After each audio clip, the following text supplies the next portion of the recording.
Good afternoon, and welcome to today's event, the third of our Exploring Energy in Canada learning series, Unpacking Energy Security. Thank you for joining us. My name is Isaac Gielen, and I am a senior analyst at the Canada School of Public Service, and I am very excited to moderate today's event. Before we begin, I would like to recognize that I'm speaking to you from Tiohtià:ke, or Montreal, which is the traditional unceded territory of the Kanien'kehá:ka Nation. I want to express my gratitude to the generations of Kanien'kehá:ka, past and present, as the original caretakers of this space I occupy. I'm very grateful to be here. I recognize that those of you watching today are from all different parts of the country, and therefore you may work on a different Indigenous territory. I encourage you to take a moment to think about the territory you occupy and your relation to it, and in particular, the historic relationship between Indigenous peoples and energy in Canada. As an energy-rich country, it can be easy for Canadians to take their power for granted. We typically don't worry about how we're going to store food or stay warm, and the thought of entering a room at night and flicking a light switch to no effect is bizarre to many. However, accessibility to energy has never been guaranteed in Canada, and there remain many throughout the country today for whom obtaining essential energy services is a constant challenge. Today, we are discussing energy security in Canada, moments when our country's mettle was tested due to various energy crises, and the important phenomenon of energy poverty, a threat to Canada's public health. To address these topics, I am very happy to welcome today's panelists. Petra Delata is an energy historian and an associate professor at the University of Calgary's Department of History. She is the 2025-2026 Naomi Lacey Resident Fellow at the Calgary Institute for the Humanities, where she also co-convenes the Energy in Society Working Group. Milan Riva is a health geographer, population health researcher, and an associate professor at McGill University's Department of Geography. She also holds the Tier 2 Canada Research Chair in Housing, Community, and Health. Following their presentations, we will have a panel discussion, which will then be followed by questions from you, our audience. We encourage you to submit your questions to our panelists using the webcast interface. Click the chat function icon located at the top right corner of your screen to submit your question in the official language of your choice. We'll get to as many as time permits. With that, I will turn the floor over to Petra to begin the presentations today. Please enjoy. Thank you, and good afternoon or good morning still here in Calgary from Treaty 7. So I would like to start talking about energy security as a foreign policy concept, which is where some of the discussions actually emerged, and we'll talk about what role Canada has played in this. So first of all, I want to remind us that as a policy field, energy is an extremely complex issue area, particularly because energy resources, or more specifically oil and natural gas, are among the most globalized commodities. So they often create global or integrated transnational energy spaces, such as in North America, the one that we in Canada share with the United States. Energy also lies at the intersection of politics and economics, bringing together very different rationales of decision making, thus separating public policy goals from market-driven profit-making rationales.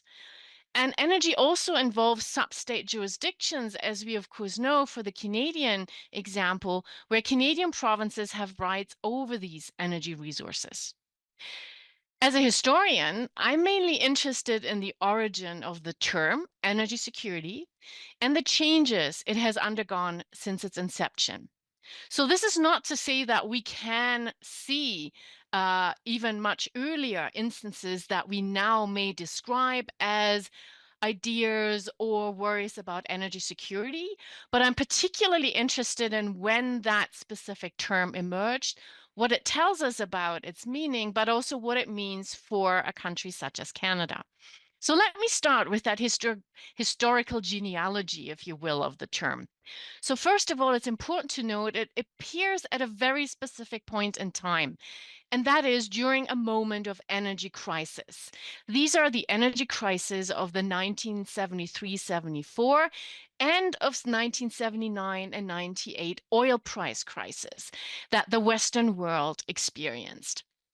But it also is embedded in larger crises such as deindustrialization and coal industry, the 1971 Nixon shock, which essentially ended the Bretton Woods system, or the gold convertibility of US dollars, really indicating that the golden decades of economic progress after World War II came to an end.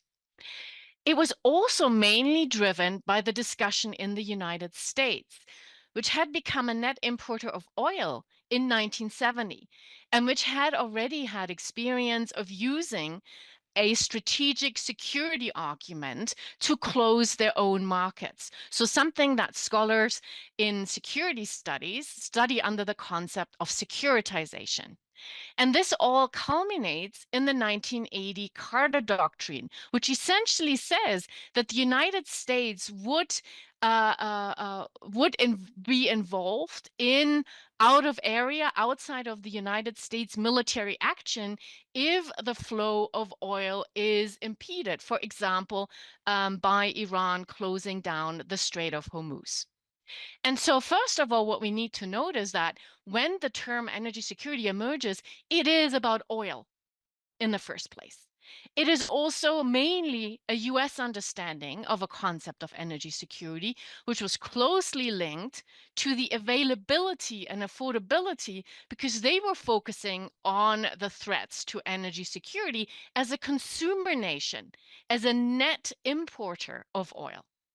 This understanding was also then embedded in the International Energy Agency, which was founded in 1974 by leading OECD members, excluding France, and as a result of an initiative by US Secretary of State Henry Kissinger, but also the emerging G7, which some of you may know this, started as a G6 in 1975 without Canada and originally included Germany, France, Italy, Japan, the United Kingdom, the United States, which were all oil consumer states, unlike Canada, which had just become a net exporter of oil at this stage. So, what this means is that while Canada may have been affected similarly in terms of queuing at gas stations, and also because of the integrated energy market with the United States, it did have a rather unique role in this instance of the origin of energy security. And we do see that outside the North American context, Canada, for example, was able to keep out energy security from becoming a part of the NATO remit. That was a big discussion in the early 1980s, and Canada sided with a lot of the Western European partners. But if we look at when the concept emerges in domestic discussion in Canada, we can note that in 1975, there was an adaptation and redefinition of the term by NDP leaders in the West, mostly the Saskatchewan Premier and the Alberta NDP leader, who demanded that Ottawa create an, quote, energy security fund which would use revenue from higher oil prices to fund exploration and drilling in Canada and make Canada self sufficient in energy. So it was really adapting this original idea, which was driven by a consumer interest, and try to apply it to the specific situation in Canada. It was driven by the unique role of Canada amongst its NATO allies and the IEA and G7 members. But it was dead by 1979 due to much lower Canadian oil prices. However, as I'm sure some people will note, it becomes an integral part of the ill-fated 1980 National Energy Program, which had the stated goal to achieve energy security within a decade. But as one of the subsections highlighted, this was about energy independence. By the way, a project that Nixon himself already in 1973 had immediately announced in the wake of the oil price crisis. And this translated into Canadian ownership. It is interesting to note that, with the exception of the United States, in the 1970s, other Western countries, which were known to be extremely liberal in terms of energy markets, had equally let go of their liberal practices in the oil and gas sectors and created national champions. For example, the British National Oil Company in the UK or Deminex in West Germany. So this is kind of where it begins. Now, how does it recur and change over time as we now look at energy security today in Canada? First of all, ever since the energy crisis of the 1970s, there's a long history of noisy and cyclically recurring discussions of energy dependence and concomitant security challenges that unfold. These were often connected to higher prices of oil. We can think of 2008, for example, or the instability in oil producing regions. The most recent example being the war in the Ukraine, which highlighted the strategic significance of oil and natural gas. But I wouldn't be a historian if I wouldn't bring this in. Things are never exactly the same. As we move into the 21st century, the original definition of the concept of energy security, as espoused by the IEA and others, that is, uninterrupted availability of energy sources at an affordable price, took on more meanings. First, environmentally sustainable, and then also accessible and just. So, the geopolitical and strategic significance of energy, that is part and parcel of how it emerges, or more precisely, of course, of oil and natural gas, was increasingly overlaid by the climate change agenda. So, since the 2000s, we see policymakers speaking more of a nexus between energy security and climate change. Now, for Canada, this creates a challenge because it is a net exporter of oil and natural gas, but it needs to balance its domestic hydrocarbon energy production with pledges to decarbonize our economy. And so it becomes a very different discussion in the 21st century. So as the concept of security generally broadened and deepened, to move away from state related security to societal or human security, do we see that the energy security concept moves to domestic meanings to signify the making of individuals or communities' energetic well being secure and reliable. And this brings us to ideas of energy justice, energy access, energy poverty. Now, one of the things that, if we understand that the concept itself is not an essentialist concept, it takes on different meanings in different jurisdictions and at different times, is to then also remind ourselves that energy security can both be a policy paradigm, but also used as political rhetoric. And so we can see that either the way that energy industry in Canada in the 1970s might use the importance of energy security to make certain demands. It could also become a foreign policy argument. One example would be the ways that the government under Stephen Harper used the concept in the second half of the 2000s to justify certain Arctic policies, even though it was not the Canadian Arctic that would provide energy production and thus energy security, but other regions. But in the international discussions, that was something that could be brought to the table. And so that might also help us understand the recent history of discussions on energy security, where this idea of Canada being an energy superpower, first espoused by Stephen Harper, is now echoed again by our current Prime Minister. By the way, Stephen Harper in 2007, when talking about Canada as an energy superpower, and that is, of course, often in discussion with European allies or maybe also with potential Asian customers, is to always talk about Canada as a bastion of world energy security. The problem, though, is that ever since we see how energy security is something at the intersection of climate change policies and energy policies, that becomes more and more difficult as a selling point or rhetoric, in particular when dealing with the European Union, who considers itself a norm entrepreneur, if you will, in the realm of climate change policy. So, what I think has happened more recently, and particularly in a Canadian context, is that that concept, which started in a foreign policy scenario, is now brought into domestic politics, but also we also realize that energy security is now very closely linked to questions around energy justice, indigenous energy sovereignty, and other issues that really redefine who is actually, who needs to be at the receiving end of securing energy, and what is it that creates potential insecurities. And what this means, and this is again coming back to this idea of broadening and deepening the idea of energy security, is that energy policy itself is always climate policy, infrastructure policy, industrial policy, indigenous and northern policy. So it really transcends this idea of domestic versus foreign policy. It also is very complicated in a federal system such as Canada, where different jurisdictions will share or have exclusive powers over some of these.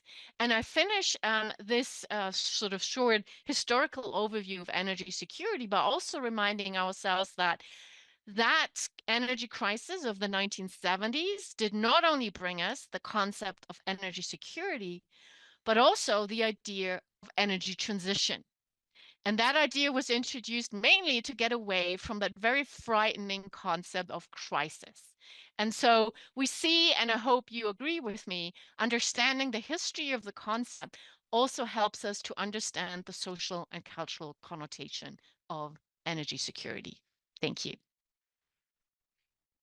Thank you very much, Petra. That was a great look at the depth of energy security as a topic and a fascinating historical look at energy security. But as you mentioned, this is not something that just lives in our national rearview mirror. This is something that continues to persist today and is still relevant.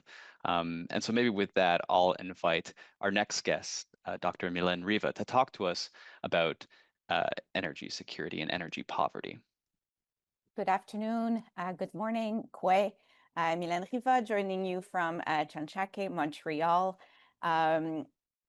Great first presentation. So I'm going to piggyback on some of the concepts that were presented, moving from energy security, but to speak about energy poverty, which, share the same concept. It's called differently in different jurisdictions. So what I mean by energy poverty is a situation that happens when households cannot afford or access the energy services that they need at home to meet their needs, maintain healthy indoor temperature, and to live with dignity. And what I mean by energy services is what we do with energy. We heat and cool our homes. We turn on the lights when we go into different rooms. We refrigerate and we cook our food. We communicate with others. We learn and we work. So we need energy to fulfill many of our basic needs. And in Canada, we call this situation energy poverty. In the US, it is referred to as energy insecurity. In Quebec and in other French-speaking regions, such as in France and Belgium, we will speak of précarité énergétique, so energy precarity. But no matter how we call it, it's this idea that households cannot access or afford the energy services that they need to live a decent life. And there's different factors that will push a household into energy poverty, if you will. There's the energy system, the energy governance, the systems that we have that govern energy, that fix how much energy costs. There's the housing factor, whether the house or the apartment is energy efficient or not. So here we're thinking about the structural condition of the dwelling, the envelope. Then there's household factors such as income, such as tenure. So whether a household owns or rents their dwelling, specific needs that household members might have that require increasing use of energy, such as people relying on medical device that requires power, the size and the composition of households. So these are all factors that will have an influence on energy poverty. And I just want to stress that um, we call it energy poverty, but it's not just a question of poverty. It's not just a question of low income. So if you think of tenants in social housing, for example, or people for whom, renters again, who have their electricity bills and heating bills included in their rent, right? They might be viewed as not experiencing energy poverty because they don't have to pay for it, but they still might well live in a dwelling that is not energy efficient, where the heating system is not working properly, right? So energy poverty is not just a question of low income, it's a question of housing, household, energy system. And of course, it's impacted by the climate. With the increasing in frequency of extreme weather events, households can lose power for hours, sometimes days at a time, and this can have important impact on their well-being. So I've talked about the concept of energy poverty. Then there's how we measure it. There's different ways of measuring it. I'm just going to give you two, broad overview. One is through population surveys. We can ask Canadians, for example, to report on the thermal comfort of their dwelling, or we can ask them to report on financial hardships of paying utility bills. Another way of measuring poverty is looking at the proportion of household income that goes to paying for energy services for the home. And we use set thresholds. A common threshold that is used is households spending more than 6% of their income on energy services for the home. And if we use this 6% threshold, it's about 19%, so almost 1 in 5 Canadian households that is facing energy poverty in Canada. And that is a number that we arrived at when we analyzed data from the 2016 census, from the 2017 survey of household spending, right? So we need to update this number, but given, increasing in energy price, inflation, and the housing crisis, probably the number is similar 5 years later.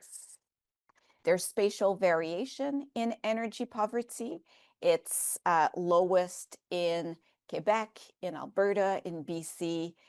It's highest in Atlantic Canada, where it's about 30%, 1 in 3 households who are facing energy poverty. But even if we look at a local scale, there will be variation. So there is regions and there are households in Quebec that are facing energy poverty. So not only is the distribution of energy poverty unequally distributed across space, it's also distributed inequally between different population groups. So some of our work has shown that households with people living with an activity limitations or with a disability, older adults, people living alone, and lone parent families are more at risk to be facing energy poverty. We also see energy poverty to be higher among renters, among people living in a single detached family dwelling, and people living in dwellings requiring major repairs, and in older dwellings, right? So potentially in less energy efficient dwellings. International research, including a report from the World Health Organization, has highlighted energy and energy poverty as a risk factor for health. So energy poverty is associated with a range of health conditions, such as cardiovascular and respiratory disease. It can exacerbate certain chronic health conditions such as asthma, arthritis, and sickle cell anemia. It can create stressful living situation leading to anxiety and depression. It can have an impact on social relation inside the house when household members have to compromise on when and how energy can be used and to fulfill which needs. It can have an impact on sleep quality.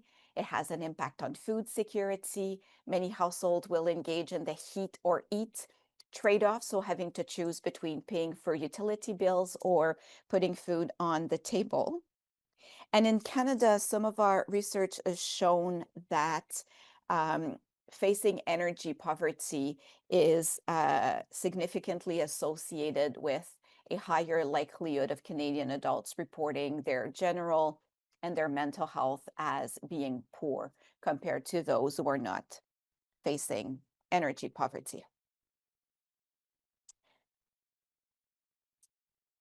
In 2023, Statistics Canada realized the Canadian Social Survey, and it focused on energy and well-being. So I just want to show a few slides for Canada as a whole, and then I want to take a few minutes just to speak about a study we are conducting in Bridgewater in Nova Scotia. So results from the Pan-Canadian survey in 2023 shows that about 3% of Canadian households had received a disconnection notice from utilities company in the past year. 10% reported being late or being unable to pay energy bills. And 15% said they had to forego expenses for necessities such as food and medicine in order to pay for utility bills. In Bridgewater, we conducted a survey with about 500 people. So Bridgewater is a town of about 9,000 people, an hour west of Halifax. And we conducted a survey in collaboration with the town to assess the extent of energy poverty in the community. And among survey respondents, it's almost 40%, 1 in 40, 4 in 10, 2 in 5, that reported spending more than 6% of their household income on energy services for the home. 20% reporting having difficulty affording to keep their dwelling warm. 35% had to juggle to pay for utility bills. And 34% said they had to either cut on food or on energy to afford the others. So energy poverty has wide-ranging impacts on different aspects of daily life. It's closely tied to housing and to food security. When we conduct interviews with service providers, we hear stories of people who have to cope with, maintaining their dwelling warm in the winter, such as people starting burning furniture because that's, the last source of heat that they have. We hear stories from service providers, but also from people experiencing homelessness, that energy poverty is a pathway into homelessness and a barrier from escaping it. It's a pathway into when someone loses their unit because they're unable to keep the light on or they can't heat it properly, they are evicted. Or if they accumulate arrears with utilities company, if they cannot have a utility bills in their name, re-entering the rental markets means that for them, they can only access units with utilities included in the rent. And this is less common in some jurisdictions. So energy poverty is not on the policy agenda in Canada. It's, it's making its way there, but, there's several of us across the country working to making it a little bit more known. And there's different solutions that can be deployed to tackle energy poverty, either head on or, by influencing or by acting on, household income or by improving the energy efficiency of dwellings, right? And, there's great programs that have been launched over the past years. the new iteration of Canada Greener Homes targets lower income households. But we have to keep in mind that even if programs are targeting low income households to reach the people that we need to reach, it's very complex, right? The message, the vocabulary that we use, the program that we make available. In some of the interviews we've conducted with different entities deploying home energy retrofits across the country, they say, well, you know, we have these amazing suite of program where we can do home upgrades at no cost for low income households. And for them, it's just too good to be true. They don't believe us, right? So how do we engage everyone in home energy retrofits? And targeting households in situation of vulnerability is very important because you know, inadvertently we can increase social equity, we can increase housing inequity if we don't target those who need the program the most. I will end here, if that's okay. That's great. Thank you very much, Milen. That was a fascinating look at energy poverty. It really just goes to show that this is a enormous beast with its tentacles touching so many different parts of Canadian society. And I appreciate you demonstrating the complexity of that for us. Um, right now, we'll move on to some discussion questions to hear from both Dr. Dalata and Dr. Riva about the topic of energy security. And maybe I'll start with you, Petra. Petra, you've described energy transitions and energy systems as, quote, inherently social. What do you mean by that?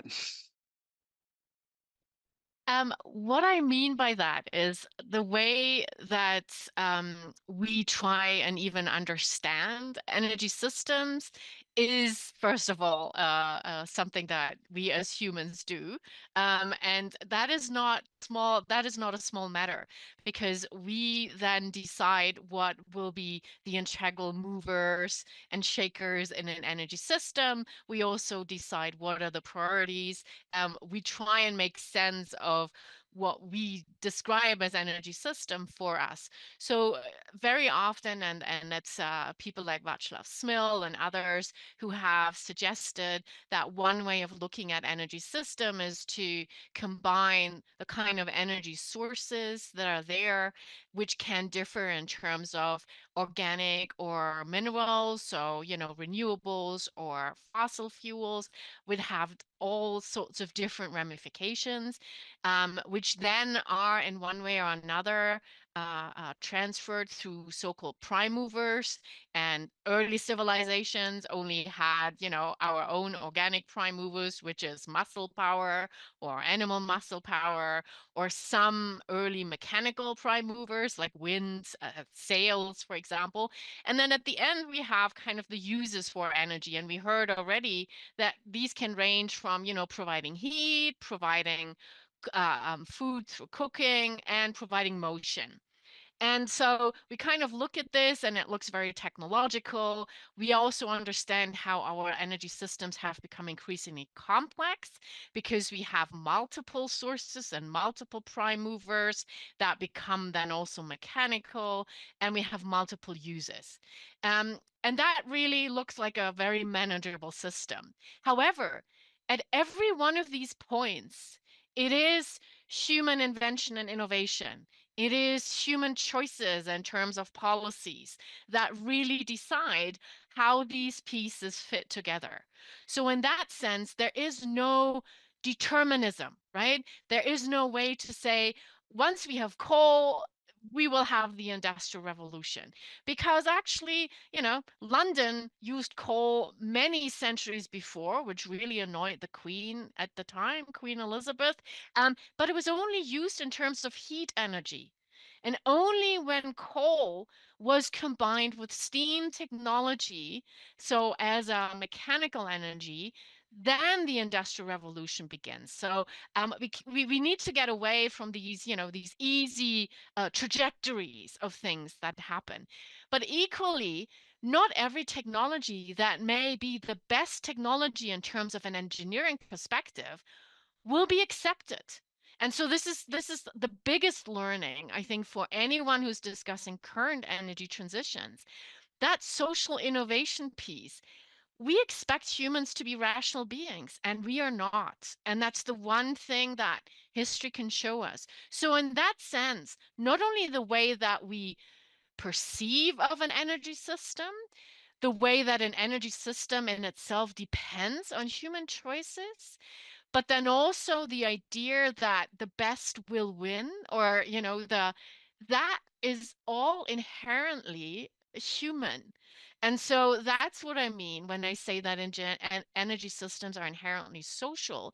What this means, and that's my last point here, is that any energy transition is a social transition.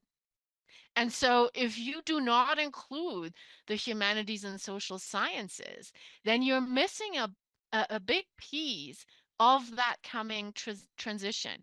And in particularly in terms of, determining who are the losers. Any energy transition has winners and losers. Who are the losers? And how do we make sure that, to quote this, no one is left behind, or marginalized groups are equally benefiting from this? Thank you, Petra. That was a fascinating answer with like the example of London. It's one thing to have your dad mad at you for playing with the thermostat, but the Queen of England, that's something else. Milen, this next question is for you. Uh, you talked about energy poverty and how it typically affects renters more. You mentioned the Atlantic region, but we also know that energy poverty is felt acutely by Indigenous peoples in Canada. How is Indigenous knowledge and leadership tackling the issue of energy poverty? Great question. So many different ways to answer that question. Um, I don't know if they're tackling energy poverty as a concept, but they are clearly, leaders in the energy transition. And over the past few years, we've seen great example of Indigenous leadership taking place around energy matters across Indigenous peoples in Canada. To give a few examples, Tarkuti, which is a renewable energy developer in Nunavik, was created several years ago. It spearheaded the, I believe, hydroelectricity dam in Inukjuak. Then there's Indigenous Clean Energy, ICE, which is an Indigenous-led organization that aims to strengthen capacity in action in the clean energy transition. There's Ishkade, another nonprofit First Nation organization that supports energy needs of First Nations in Ontario. The Inuvialuit Regional Corporation has its energy action plan. So we see um, different ways that Indigenous leadership is addressing energy needs, energy poverty, or the energy transition in ways that make sense to them. So from a housing perspective, housing needs are quite high in many Indigenous communities across the country. So recognizing that improving thermal comfort, of improving housing conditions, is also part of this discussion. Thank you. Petra, you talked about the energy crises that defined much of the 1970s. Um, these were crises that affected much of the Western world, of course, not just Canada. Were there any countries that responded to this crisis very differently from Canada? And if so, how did they fare? That's a good question. And so, I mean, one of the things that we've seen everywhere is, of course, the search for alternatives. But that search for alternatives can include all sorts of things. So it can include finding new places where oil might be. And that's something where we definitely see in Canada with, the frontier regions in terms of oil exploration, which at that stage were the Alberta oil sands, and then of course the high Arctic or the Mackenzie Delta and the Arctic Ocean, and then also the coast of Newfoundland. So, and that's something that also the Americans were doing. Of course, they had just struck oil in 1968 at the coast of Alaska. So that was one way of doing the alternative. The other alternative is, of course, to replace oil by other energy resources. So that leads to the resurgence of coal in countries like the UK, West Germany, but also the United States. But it's also the search for new renewables. So this is also when, the research into wind power and solar starts. Equally, we have these things that go into, looking for shale, looking for, more kind of oil sands or heavy oil.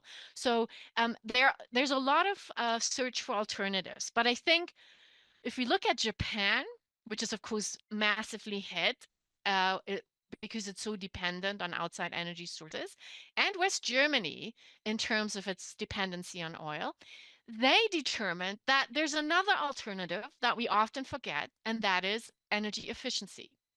And so they invested a lot more in terms of that other piece of alternative, creating more efficient, and that meant efficient housing so that you would need less heating and energy. So, double glazed windows, all these kind of things. And in Germany, you make it a law and then everyone has to stick to it.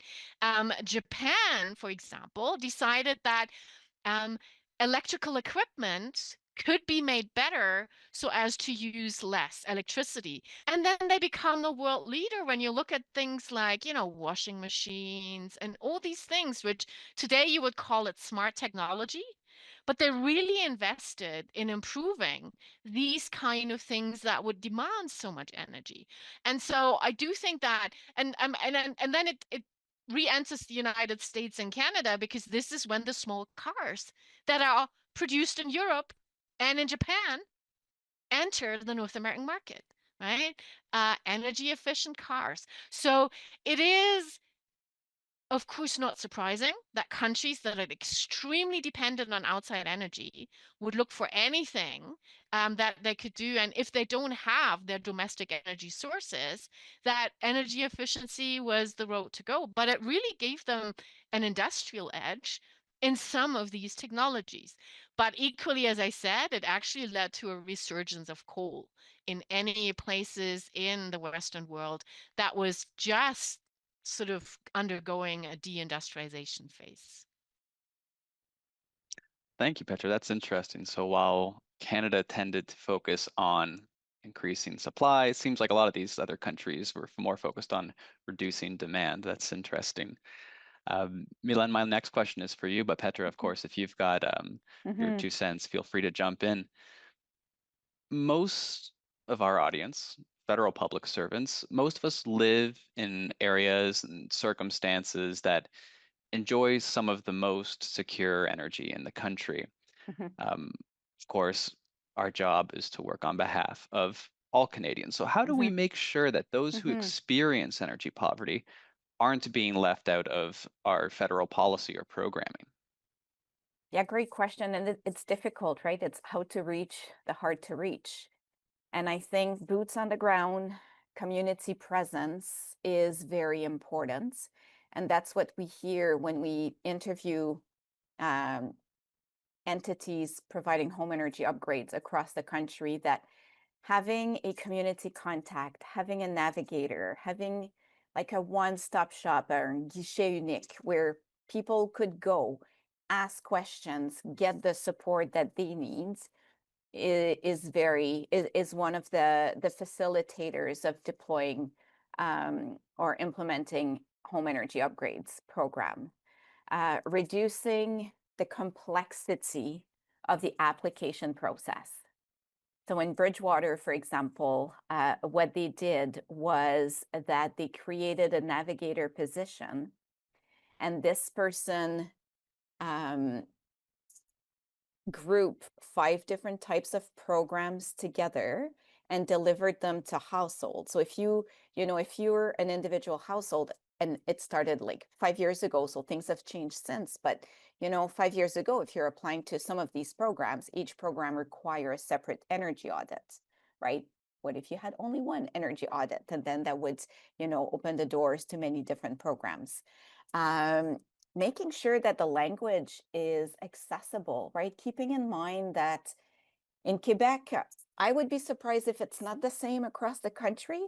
It's about 50% of the population that do not have the literacy skills to understand complex messages, right? Have difficulty. So we have to keep that in mind when we are trying to recruit people. What I would say also is I've been wanting to, to respond to some of Dr. Deleta's comments is when dealing with households who are facing energy poverty, people are super ingenuous in all the mechanisms or strategies that they will deploy to save on energy, unplugging all appliances when not in use, boarding off rooms or, whole spaces of apartments or houses not to have to heat certain rooms.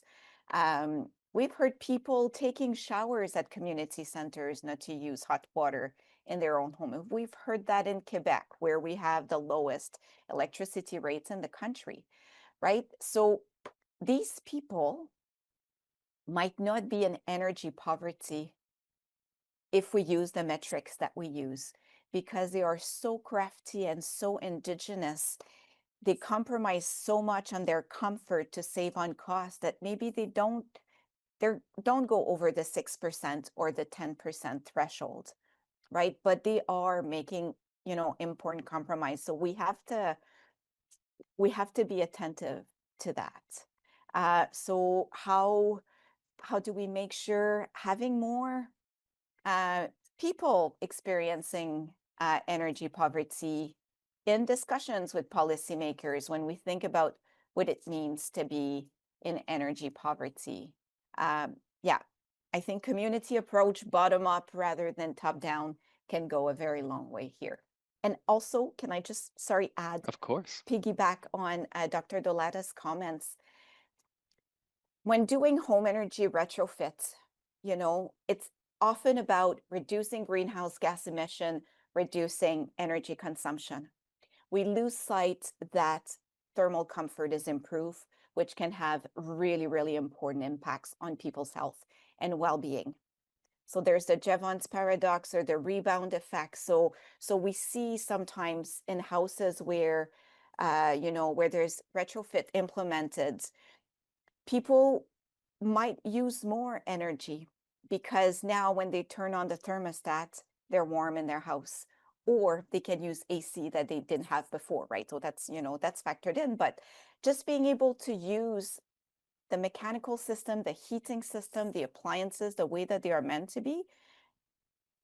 We hear that when we talk to people that they don't mind paying a little bit more because now they're warm.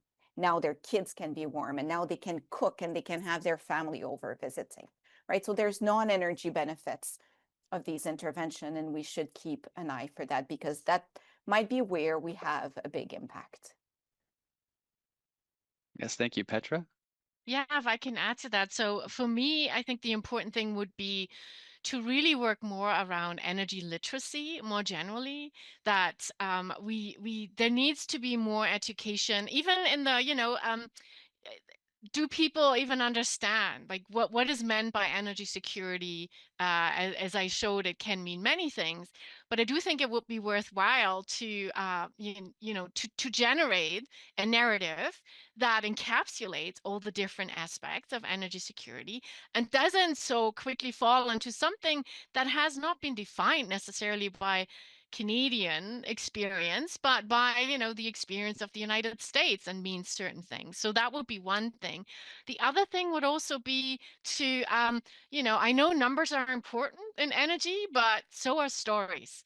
And so one of the things that I think we need to don't only go by the numbers, which can hide so many things, and do find ways that stories and histories about energy in Canada from different people and different places is something that is equally integrated into it. And then the last point that I would make is that be careful to not put the onus on the individual. Like it's so easy, right, to kind of remind people, oh, if you just, lose less of this or less of that, it's almost, I think it's more important to understand this as we have individual rights to energy, but I think it's a communal responsibility. It's a collective responsibility. And it's not the other way around. It's not, the individual responsibility and the collective right. And I think that's sometimes what is missing, that it's so easy to just ask people to do certain things. The last point that a lot of us energy historians, I'm thinking of my colleague Ruth Sentwell from Toronto, because we're so removed from energy, unlike our forefathers, mothers in the 17th, 18th, 19th century, we really don't understand what is behind, flipping that switch or not. So this is why energy literacy is also important. I have this exercise with my students where I'll give them, journal for a week, your energy use, and they realize that so many things they don't even look at. So I would say, create maybe a narrative that is more inclusive, but that's available to all around energy security. Um, Invest more in educating Canadians, creating energy literacy, and then try to balance out the numbers with stories and histories and get away from that idea that it's on the individual to remedy these kind of problems. Great. Thank you both. That's a lot of fantastic advice for our public servants here. Um, Speaking of energy stories, Petra and Milen, women have a unique relationship to energy in Canada. Energy poverty disproportionately affects them, and historically, women have played unique roles in Canada's larger energy story. A question for you both. How do the energy stories of women differ from the dominant narrative that we typically hear? Yeah, Milan, Can please. I? Um, yeah, great story. So for us in this, in the studies that we conduct on energy poverty, speaking with people in Quebec, in Nova Scotia, and Alberta, and different places across the country, it's this idea of care and care provision that came up. And I mean, we were expecting it, but not that much. How energy and how energy is essential to providing care, but also to receiving care as well. And care could be care of a spouse who is ill, care of children, care of older adults. It could be receiving care, so care coming in to the household. And this is a narrative that we don't see yet that much in Canada, but in the scientific scholarship on energy poverty, there's a few studies that have paid attention to the realities of women, but this question of care. And what was quite eye-opening for me is the interviews we conducted in Bridgewater. One of my PhD student, Lauriane Debane, did the interview, and of course I flew her in during a hurricane. So she arrived in Bridgewater, it was a couple of years ago. It wasn't Fiona, it was the big hurricane after, whose name escapes me. And so she had to go to a shelter. Many people had to go to a shelter. So she had to kind of adjust the interview, and she started helping and speaking with people. And people would say you know, when we have these big winds coming and when we have these storms, if my mom is on dialysis or if my husband needs, you know, the temperature inside the home to be kept at a certain temperature because of his health condition, you know, these climate event creates an important stress. So it's the intersection. um you know, I can speak of other dimension that it impacts women's health, but for me and for us in our group, this is what, you know, came up as, I want to say a surprise because we know, but something that came up much more often, let's say, than what we had anticipated, and especially in relation to climate change. So that's something that we're going to explore a little bit more. Great. Thank you, Milen. Petra, do you have anything to add to that question? Yeah, so I think from from my perspective, that is much more informed by historical analyses of past energy systems. The biggest problem is that for the longest time, energy history was really driven by that specific interest, in either, great innovators, so white, middle class men innovating things, or in, the history of oil and gas, the history of coal. So within that energy system, it was always on those energy sources. So one of the things that is missing, and we do know a good example is the introduction of electricity. So we think about Edison, we think about Westinghouse and maybe Tesla and all the good, incredible work they've done, which they have done. But the adoption and diffusion of that technology was often driven by women, because women are the ones who made the decisions of, whether electricity would even enter the house, what lighting middle class houses would go for. And it even had an aesthetic component. We have Abigail Harrison Moore, a UK colleague who is an art historian, looked at, these books that Victorian women would be writing about how to decorate your home. And a lot of it is really about adopting or not adopting, for example, electricity. So very often we have written that part out of it. And until today, on a daily basis, a lot of the decisions that revolve around the use or non-use of energy is done by women. And that is something that we just do not consider in the way that we, are interested in the history of oil and gas and who first, found or invented things. And so that's one part. The other part, my colleague Sheena Wilson at the University of Alberta, she always highlights, as well as do other scholars, that it is women and racialized people who are really much more impacted by climate change. And so it is surprising that in the discussion on energy transition, we consider it as a technological problem, right? It just necessitates a technological fix. And she reminds us any technological fix will reproduce the same kind of exclusion disadvantages that we have. And so this is where I think now is the time to write women back into, to write racialized communities back into, to write indigenous communities back into these stories. And that's really what is needed.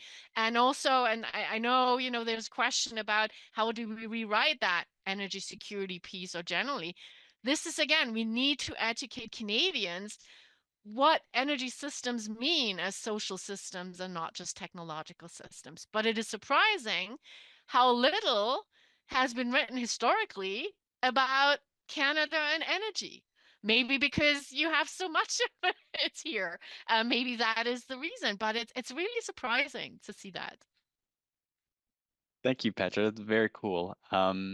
We've been getting some more questions submitted from the audience here. I want to encourage our audience members to keep submitting those. Click that chat function in the top right corner of your screen, and we're going to get to those questions in a moment. But first, I wanted to ask you both this fossil fuels, they provide reliable, even if imperfect, energy for some of Canada's most vulnerable communities. I'm thinking of people up north off grid.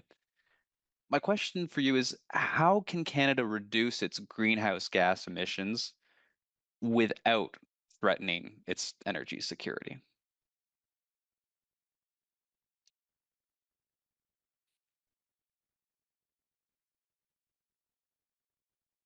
I don't know who wants to take that one first. I mean, I feel if I knew the answer, I wouldn't be a professor out here in Calgary. I'm sure I would be in a much more influential position. That is exactly the $1 billion question, right? But I would also warn against that. That is the main challenge that we need to address. So, especially when we talk about remote communities, which are often Indigenous communities in the North, the first thing we need to address is process. That energy sovereignty demands that we leave it to the communities to make that decision, right? And if a community decides that they want to continue with fossil fuels, then that is something that we might have to respect and then support them to make that though in the most sustainable way of using it. So that is one of the things that I would always preface before is like, do not like it's not on us, I think, to make the decision for those communities, and there are various options there. And because even, you know, if we look at some of the fossil fuel that might be even drilled in the north, that is not necessarily what supplies the community, right? They're still supplied by diesel that is shipped in or that is barged up. I work with the community in Norman Wells in the Sato region, and you know that is something that really impacts that. So, um, I don't have the answer, but what I would say is that anyone who works on the answer needs to think much broader and in terms of social processes before even considering what the policy would look like. And that's why I do think at the moment we are at a very crucial time in Canada, because due to the latest discussions on infrastructure, we are revisiting questions of process. Who sits at the table?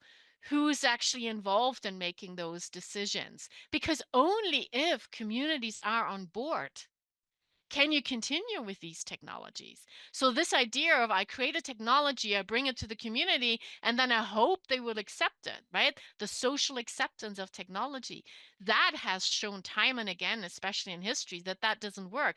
So how do we upend even the process of creating technology by bringing in society from day one? And I specifically say society and communities are not stakeholders, because the way that we talk about stakeholders is already where we have decided who has a stake in this and who hasn't. And that is something that is a decision that maybe doesn't reflect well who is impacted by that. So I know this is a kind of a cop out of answering your question, but I do think that there are questions that are much more important even before that. And yes, if anyone here has the answer to it, I think that is worth $1 billion or more.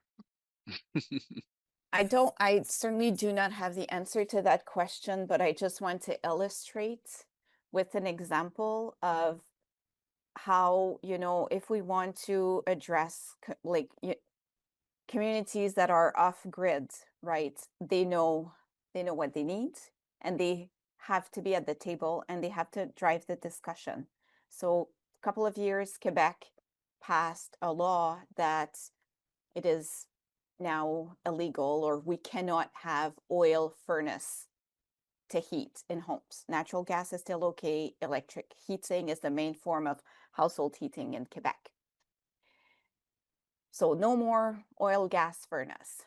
In Nunavik, the Inuit region in northern Quebec, the 14 communities, all houses, have an oil furnace inside their home. So what that means, what Quebec's decision means, is that parts are no longer available if maintenance needs to be done. People are not trained to, so maintenance work was already an issue to start with, and now it's gotten even more complex. So Inuit, Métis, First Nations communities, women, racialized communities, newcomers, everyone needs to be around the table. So we can come up with a very well-intentioned policy that will have unintended impacts. Very true. Thank you both for discussing these important considerations. We'll turn now to some of the audience submitted questions. And maybe the first one that we'll discuss is in each of your respective views. What do you think is the biggest misconception about energy security or energy poverty that still shapes public debate today?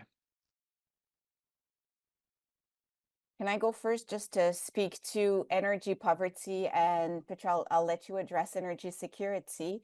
So for us, it's always having to justify that energy poverty is not a question of low income, or it is not just a question of low income. So that's why, in Quebec, we use energy precarity, and we're trying to bring that terminology in the work that we do at the Canadian scale. Energy precarity is also used in other jurisdictions. Energy poverty still the terminology that prevails, but there's always a lot of explanation that needs to happen to say it is not just a question of low income. It's not if if everyone had basic minimum income overnight, people would still struggle to access and afford the energy services that they need, right? So it's a multi-component approach that is needed. Thanks, Milan. Petra, do you have something to add? Yeah, I'm wondering. I think for me, one of the misperceptions that comes out of its origin is that it is so tied to a geopolitical strategic understanding of availability. And what this means is that it is really about state security, right? It is about sort of Canada as a nation state within an international energy system needs to be secured. And this is why it is so difficult to see that energy poverty is just as much an integral part of it. And so one of the things that is indeed is this misconception that it is about oil and it is about availability when it can mean so many different things. Of course, the other misconception is that it means one thing when it can mean so many different things. I mean, that is in the nature of this idea of security. And I'm always surprised because Canada is the one country that really pushed in the 90s the human security agenda.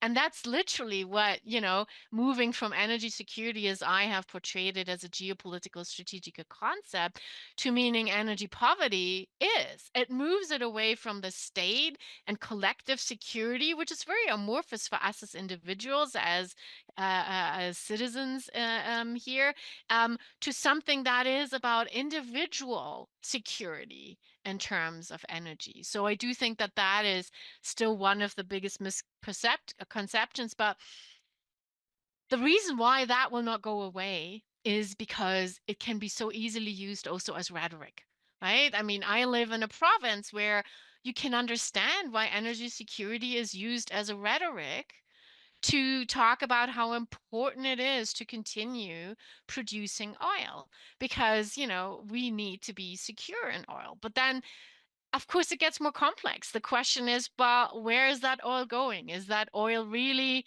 mainly supporting Canada? Or is it supporting Canada because it provides energy? Or is it supporting Canada because it provides revenue? And these are all the much more complex issues, right, that are encapsulated. But I would say these are some of the misconceptions. And I guess it also depends on which area you talk about this, right? Like, this is what I mean with the policy field of energy intersects with so many different areas. And depending on where you sit, if you're more involved in foreign affairs, it will look very different than it will be if you are in Indigenous and Northern affairs. And what might be important is to bring them together, to understand that they are connected. And sometimes you can't maybe have it all. And also, unintended consequences abound when you look at the history of energy transitions. Very nice. Well, maybe I'll follow up to that with another question that we received, and that's about these conversations about energy affordability and national energy security. These are conversations that often happen in silos. So how do we better connect those two conversations? Maybe I'll start as I just finished kind of with this. I would say we need to better understand that, or we need to open up this black box of, national energy security. Like, what do we mean by that? Right? Like, for who is this? And what does it entail? That already would help us a lot. Because it's a very, it's like somehow, and this is the reason why I study the history of the concept, because in the world, everyone seems to kind of, yeah, energy security, and we all seem to kind of think we know what it means. And once you start talking about it, you realize it means very different things to very different people. But also, I'm German. I'm originally from Germany, and I can tell you the discussion around energy security, it means a very different thing than what it means in Canada. So opening up that black box of, Canada's energy security would be extremely useful. And I would think it would make it much more easier to then bring in ideas of energy poverty in that discussion, because at the end of the day, as a democratic nation, you got to ask yourself, well, for whom then is this energy? If I talk about national energy security, And to that, Thank you I very would much, add, Petra. oh, sorry, I would No, add please to, go ahead, Milan. yeah, bring different disciplinary perspective on the discussion, right? The energy transition is social, it's political, it's also economic because it's political. The technology, it's there, but it is social, right? So we cannot have these discussions in a room with, engineers and people from the oil and gas, electricity, and energy sector. We need to have different perspectives. We need to have different sectors of federal governments. We need to have provinces. We need to have different representative groups as well. So I think we need to, to have a very inclusive approach to these discussions, and to recognize, understand, and listen. I think listening is really important. Yeah, being willing to hear things that we weren't expecting to hear, or positions that is different from us, coming from different sectors. But it's only by working together, breaking silos, that we will be able to address energy poverty or energy security. Very nice. Yeah, it's interesting. When I first met with you both as I was designing this series, I remember mentioning this will be an event about energy security and energy poverty. And both of you said, well, that can mean a lot of different things. And we got into a discussion about that. So I think that's really that really proves the point. I think back to our first event in this series, comparing international energy contexts. And one of our speakers, Christine Werlen Petra, she was from Germany, and she talked about energy security, meaning we've depended on Russia for natural gas for so long. Now we are being discouraged to do that. What does this mean for our energy security? So it's an interesting conversation. can I maybe just add one point to Please. that? And that is, of course, Canada is in a challenging position in that, because if you're an energy producer who at the same time is also having to address decarbonization net zero goals, that places you in a different position than, for example, Germany, because that is an industry that will also generate jobs and generate revenue. So it's not an enviable position to be in as a federal government, where we also know energy is a provincial power, climate is a federal power, and also there is, revenue and jobs generated that other countries that we compare Canada to does not have. So I am quite cognizant of the very challenging position there, especially in terms of public policy, where you really have to balance out these different goals for different constituencies, right?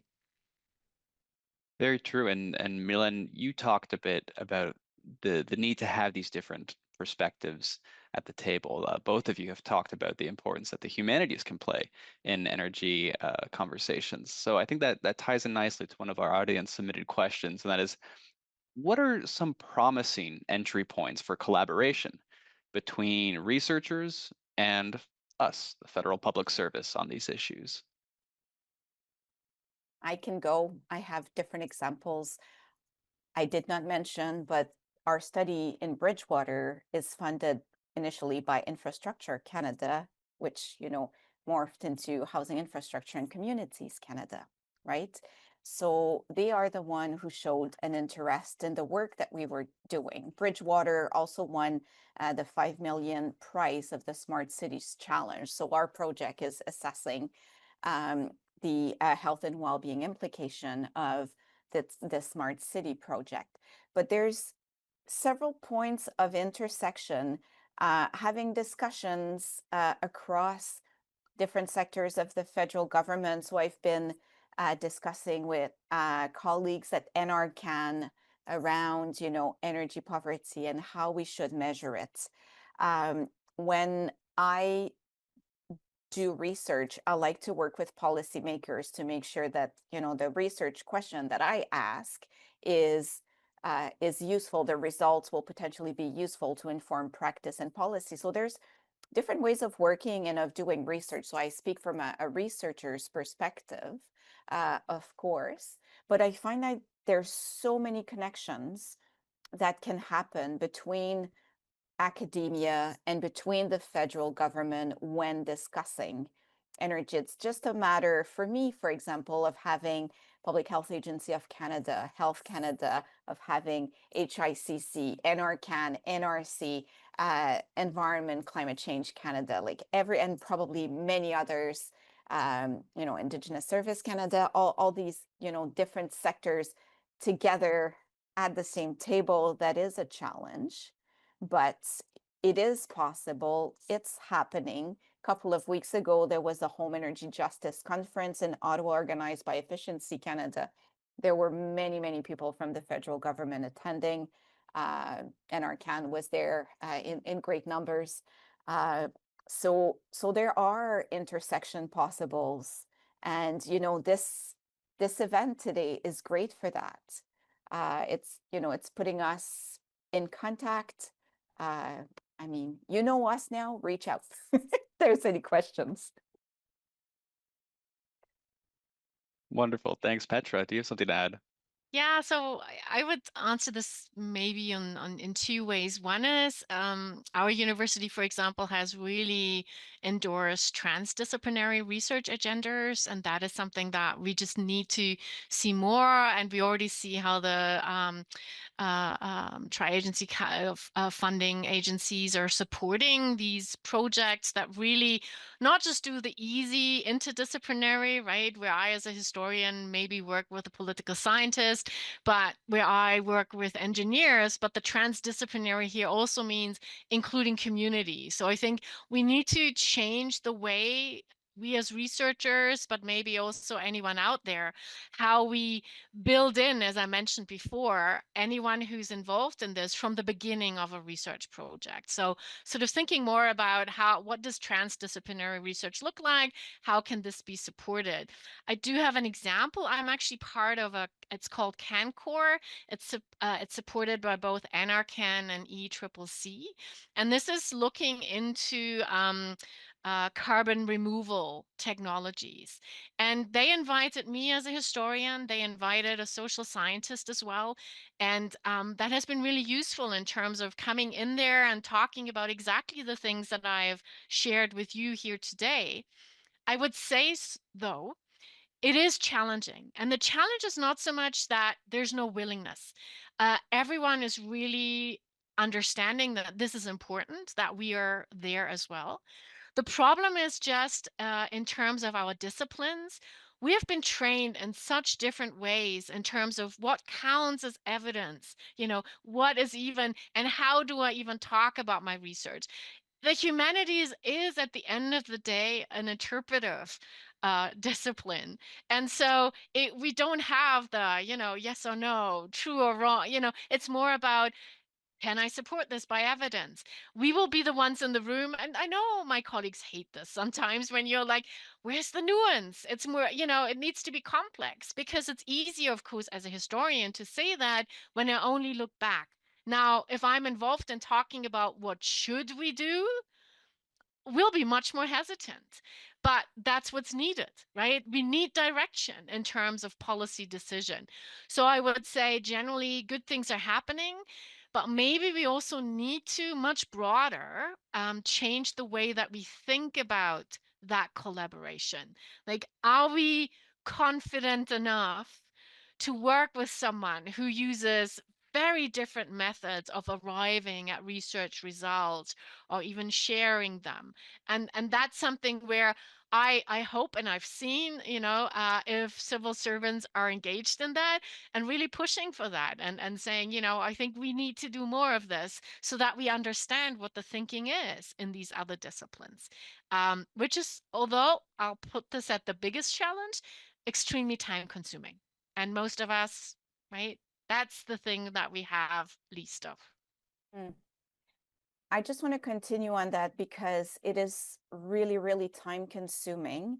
And to be able to arrive to speak a common language takes time and dedication. So at McGill, we have the McGill Energy Center, and myself and Darren Barney in communication studies, Eric McCalla in chemistry, we are on a project that's called Just Storage. We're looking at justice in storage technologies, focusing on sodium ion batteries. It took us a year, and we're still struggling to understand one another through frequent meetings. It takes time. It's not going to happen overnight. So we need to, give space for these interactions to happen. And it's interesting, Isaac, don't want to put you on the spot, but you said that, humanities, addressed to Petra and myself. I'm not someone coming from humanities. I'm a social scientist. So humanities and social sciences are very different, have very different approach to how they study things. So I was explaining to an engineer who is part of our just storage discussion that I can understand much easier to some degree my colleague in chemistry who does lab work, because his approach to empirical study is similar to mine when I either analyze survey data or when I ask a bunch of questions to people and then I analyze the data. So just understanding these disciplinary differences takes a lot of time. So there's a lot of, grants that are supporting transdisciplinary research. And often what happens is people in the humanities and social sciences were invited on these big grants. And often, there's a maximum of 20, 25, maybe 30% of the funding that can go to social sciences and humanities. The bulk of the funding is going to natural science and engineering research, right? So we have to carefully think about how we want to discuss and engage in transdisciplinary discussion as a way that all types of knowledge, whether it's Western, whether it's, the Three Research Council, whether it's Indigenous knowledge, right? We have to value each knowledge equally, and that takes time. Very well put, Dr. Riva. I think one takeaway from this conversation is that energy security and energy poverty is in the purview of a lot of people who work in this federal government. This isn't just an NRCan discussion. It relates to public health, to foreign policy, to housing. And we've got a lot of people here who work in all sorts of different departments and on different files. So I hope that our audience will keep these considerations with them in mind, even if energy isn't their main end date. With that being said, we have come to the close of this event. This will conclude today's discussion. I want to thank the organizing team at the Canada School of Public Service, and of course, our excellent panelists today, Doctors Petra Delata and Milen Riva for being part of this important conversation.